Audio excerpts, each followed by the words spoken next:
Hello, എല്ലാവർക്കും ഉമ്മിമോൾ എന്ന ചാനലിലേക്ക് സ്വാഗതം. ഇന്നത്തെ ഓണം സ്പെഷ്യൽ ശർക്കര വരട്ടിയാണ് ഉണ്ടാക്കുന്നത്. അതിനായിട്ട് നമ്മുടെ ഏത്തൻ്റെ പച്ചക്കാണ് കേട്ടോ എടുത്തിട്ടുള്ളത്.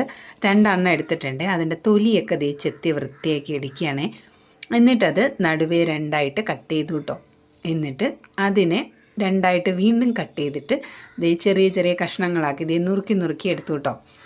എന്നിട്ട് അത് ചെറിയ ചൂടുവെള്ളത്തിനകത്ത് മഞ്ഞപ്പൊടി ഇട്ട് അതിലേക്ക് ഇട്ട് വെക്കണം കേട്ടോ. കാരണം അതിനകത്ത് ചെറിയൊരു കറയുണ്ട്, അത് പോകാൻ വേണ്ടിയിട്ടാണേ. അപ്പം അതിലേക്കൊക്കെ ഇട്ട് വെച്ചു കേട്ടോ.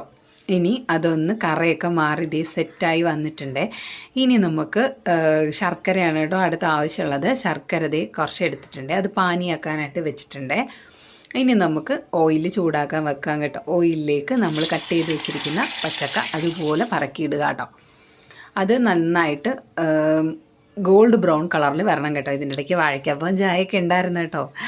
അപ്പം നമ്മൾ റെഡിയാക്കി എടുത്തു കേട്ടോ പച്ചക്ക. ഇനി നമുക്കൊരു പാനിലേക്ക് നമ്മൾ ഉരുക്കിയ ശർക്കര അരിച്ചൊഴിക്കുകയാണ് കേട്ടോ. അതിലേക്ക് അതൊന്ന് തിളച്ച് നല്ല വറ്റ പോലെ വരണം കേട്ടോ. നല്ല ഒട്ടുന്ന പരുവായിട്ട് വരുമ്പോൾ നമ്മൾ എടുത്തു വെച്ചിരിക്കുന്ന പച്ചക്ക ഉണ്ടല്ലോ, വറുത്ത് വെച്ചിരിക്കുന്ന പച്ചക്ക അതിലേക്ക് ഇട്ട് കൊടുക്കുക കേട്ടോ.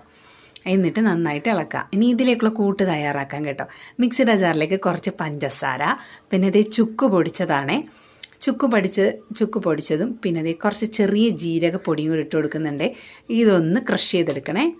അപ്പം നമ്മുടെ ശർക്കരയൊക്കെ ആയിട്ട് സെറ്റായി കിടപ്പുണ്ട്. അതിലേക്ക് നമ്മളിത് ആ പൊടി കുറേശ്ശെ വിതറി ഇളക്കി വരട്ടിയെടുക്കുക കേട്ടോ. അപ്പോഴത്തേക്കും നമ്മുടെ ശർക്കര വരട്ടി ഇവിടെ റെഡി ആയിട്ടുണ്ട്. അപ്പോൾ ഓണം സ്പെഷ്യൽ സദ്യ ഐറ്റംസ് ഞാൻ പോസ്റ്റ് ചെയ്യുന്നുണ്ട്. കാണാത്തവരുണ്ടെങ്കിൽ ഒന്ന് കയറി കാണണം കേട്ടോ. അങ്ങനെ ശർക്കര വരട്ടി ഇവിടെ റെഡി ആയിട്ടുണ്ട്. എല്ലാവരും ഒന്ന് ട്രൈ ചെയ്ത് നോക്കണേ.